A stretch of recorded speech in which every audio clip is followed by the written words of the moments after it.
নমস্কার বন্ধুরা, আজ একটু রুই মাছের ডালনা করব।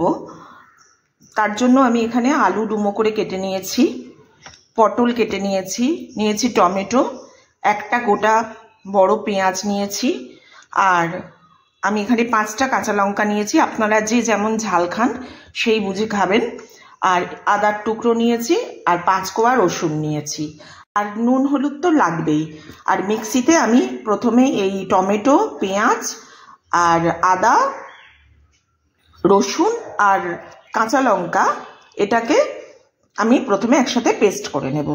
প্রথমে আলুটা ভাজবো, আলু ভাজার পর পটল ভাজবো, কারণ পটল তো ভাজার পর তেলের রংটা কালো হয়ে যায়, তাই জন্য আমি এখানে আলুটা আগে ভাজবো।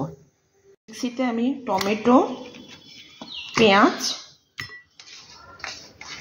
আদা, রসুন আর কাঁচা লঙ্কা পেস্ট করে নেব। আলুটা ভেজে নেব।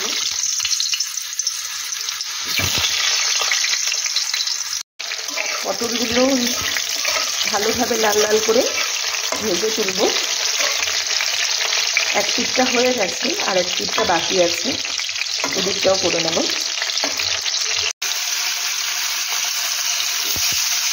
মাছটা ভেজে নেব আমি সুন্দর করে।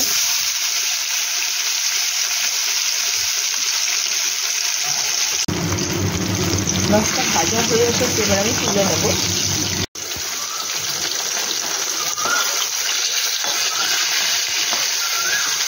দেখছো, তোমরা শুনতে পাচ্ছ কি সুন্দর কোকিল ডাকছে?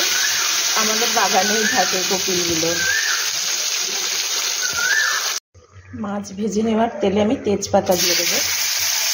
এরপর মিক্সিতে বেটে রাখা পেস্টটা আমি দিয়ে দেবো। তরকারির পরিমাণ অনুযায়ী নুন দেব, হলুদের গুঁড়ো, রঙের জন্য একটু কাশ্মীরি লঙ্কা গুঁড়ো দিয়ে দিলাম। সব দেওয়া হয়ে গেছে, ভালোভাবে কষিয়ে নেব।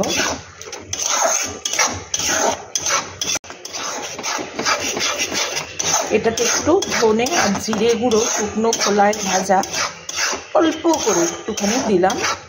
মশলাটা প্রায় কষানো হয়ে গেছে।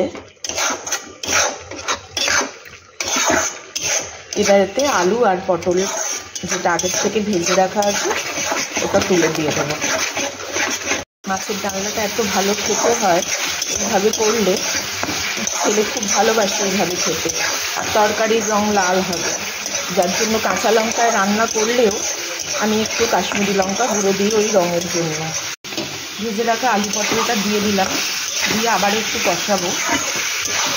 এই বাটিতে আমি একটু জল বসিয়ে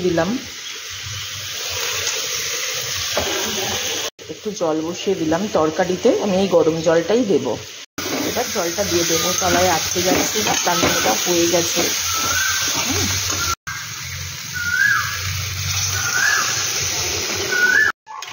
এবার আলুগুলো সেদ্ধ হবে, তারপর ভেজে রাখা মাছগুলো দেব। আগে একটু হোক, তরকারিটা একটু চাপা দিয়ে দিই। এবার মাছ ভাজাগুলো দিয়ে দিই।